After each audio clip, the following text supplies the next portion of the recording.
We're going to talk about how to prepare your box tops. They can come in a variety of forms. It may come in plastic. This is on the Scott toilet paper. They may come on a cereal box. They may come on biscuits or cinnamon rolls. They also can come on different tubs of things that are hard plastic.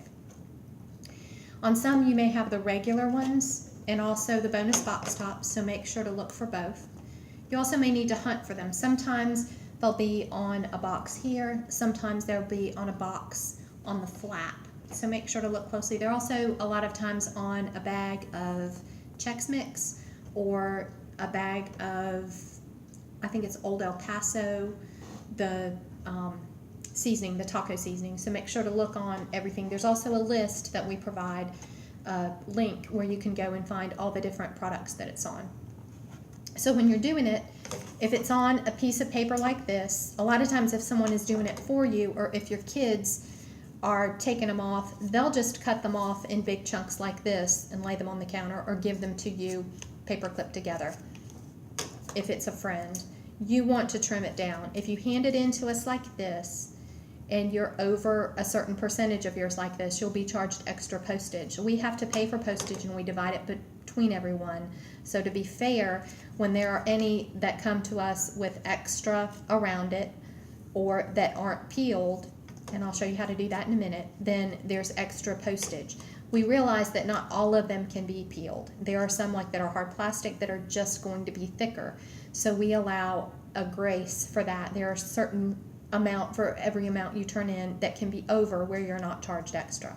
But to help us out with postage and to minimize your postage cost, you're going to want to trim right along the edge as close as you can. So that one that we just had ends up looking like this. Now, if you have it on a piece of cardboard, you're going to want to cut it down to the smallest amount.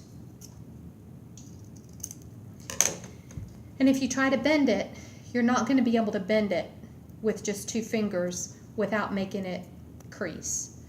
What you need to do is peel it as close as you can. You get the corner going and then you peel it. If you're really good, you'll be able to peel it where it's all white showing. But you'll know it's good enough if you can take it and easily curve it around your finger with just 2 of your other fingers. Now sometimes when you do it, it'll rip. If a part of it is ripped off that doesn't have the date, you're fine, don't worry about it. But sometimes it'll rip right down the center. What you want to do then is just get some tape and tape it together as close as you can.